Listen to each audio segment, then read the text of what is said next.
আশা করি আপনারা ভালো আছেন। তো আজকে আমরা অনার্স ফাইনাল ইয়ারের টপোলজি বইয়ের চ্যাপ্টার 2 এর এক্সাম্পল 10 নিয়ে আলোচনা করব। এক্সাম্পল 10 দেওয়া আছে, যদি x ইকাল টু 1 2 3 4 5 সংজ্ঞায়িত একটি টপোলজি টি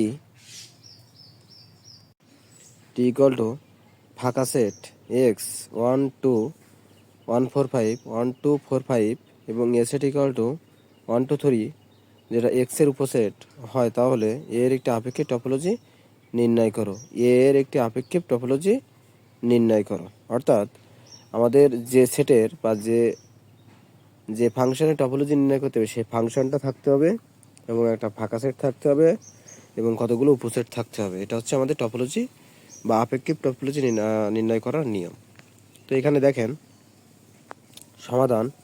তো এখানে আমরা লিখে দিয়েছি যে এ সেট সমান, যদি আমরা এ সেটের টপোলজি নির্ণয় করতে চাই তাহলে ফাঁকা সেট এ এবং উপসেট টপোলজি নির্ণয় করতে গেলে এখানে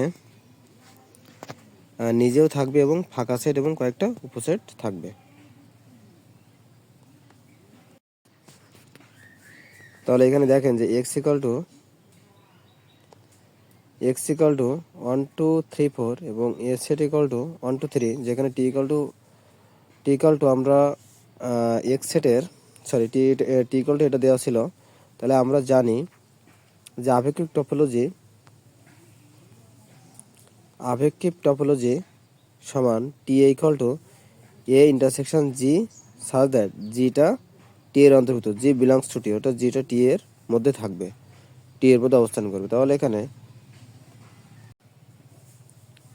অতএব আমরা বলতে পারি জিটা হচ্ছে টি সেটের সদস্য, টি সেটের যে সদস্যগুলো আছে সেইগুলো হচ্ছে মূলত জি এর মান। তাহলে প্রথমে আমরা এর সাথে জি ইন্টারসেকশন করবো। প্রথমে আমরা এর সাথে ফাঁকা সেট ইন্টারসেকশন করবো, যেহেতু আমাদের জি এর মানটা হচ্ছে যেহেতু টি এর সদস্যগুলো, তাহলে টি এর সদস্য হচ্ছে ফাঁকা সেট এক্স 1 2, তারপরে এইগুলো ঠিক আছে 1 4 5, তারপরে 1 2 4 5 এইগুলো ঠিক আছে। তাহলে প্রথমে আমরা এ সেটের সাথে প্রথমে ফাঁকা সেট ইন্টারসেকশন করব, তারপরে আমরা এক্স এর ইন্টারসেকশন করব, তারপরে আমরা 1 এর ইন্টারসেকশন করব, তারপরে আমরা 2 এর ইন্টারসেকশন করব, তারপরে আমরা বাকিগুলো ইন্টারসেকশন করব। তাহলে এখানে এস এর সাথে ফাঁকা ইন্টারসেকশন করলে ফাঁকা সেট হয়, আর যেহেতু কোনো মিল নাই, আর এস এর সাথে এক্স এর ইন্টারসেকশন করলে এ হয়, আর এস এর সাথে 1 এর ইন্টারসেকশন করলে 1 হয়, কারণ এস এর মধ্যে একটা 1 আছে। তাহলে এখানে এ সেটের মানটা ছিল